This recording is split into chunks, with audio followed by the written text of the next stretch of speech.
This presentation is for Standard 3.1, Criterion 8, Standard 3.3, Criterion 10, and Standard 3.4, Criterion 11, all of which cover digital citizenship. My name is Victoria Matejcek, and this is for iTech 7500. Standard 3.1, Criterion 8, Empathy and Social Responsibility.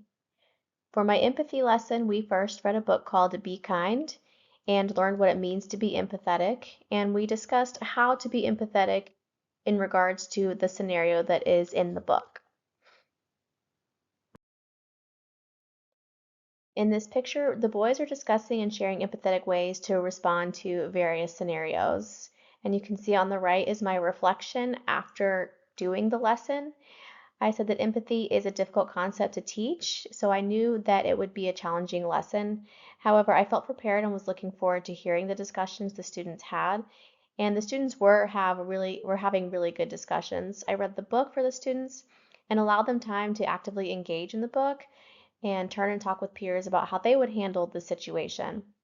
I heard students having really meaningful conversations, and I saw them collaborating on how to respond empathetically to one another.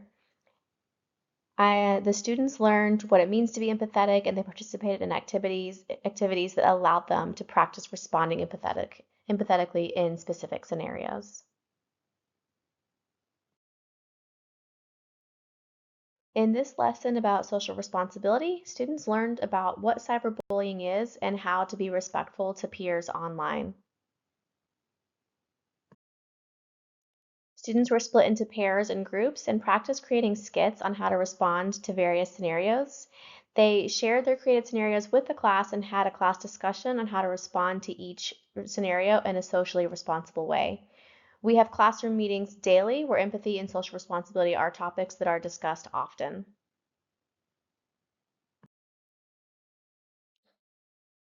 We have sentence starters for how to respond to peers posted in our classroom and glued into the student journals.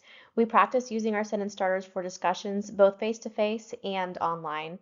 We use our sentence starters to respond to discussion posts and to video respond to peers on apps like Padlet and Flip.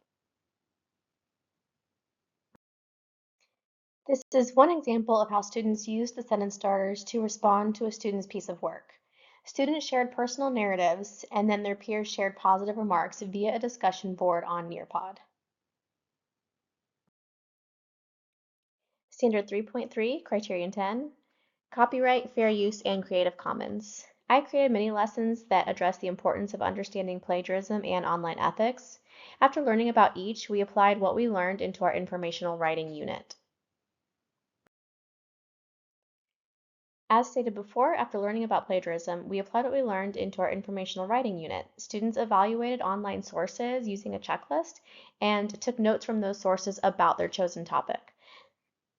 They wrote down facts and practiced writing the facts in their own words to ensure they were not copying someone else's words. We also practiced citing our sources.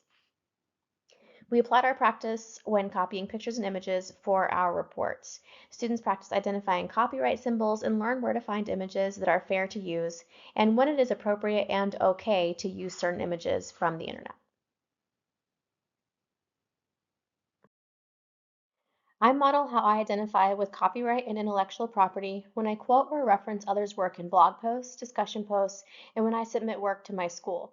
I show students that I also cite my sources used. Further, anytime I purchase a lesson and or a resource from another creator, like Teachers Pay Teachers, I must make sure I am using their work appropriately. Standard 3.4, Criterion 11, Data Privacy and Digital Identity. I created many lessons that address information that is considered private and should not be shared online, and how to protect personal data.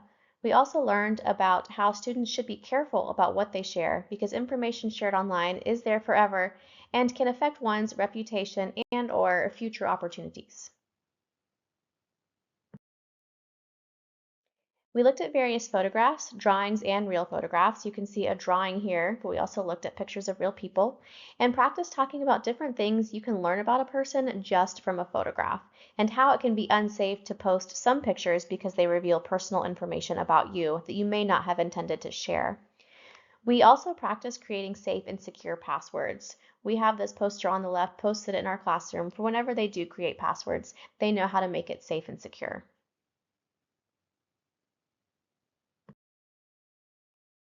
I model how I manage my personal data and digital identity by sharing examples of photos I post online, like the one shown here, and what makes them safe to share. Students identify what makes a photo safe and appropriate.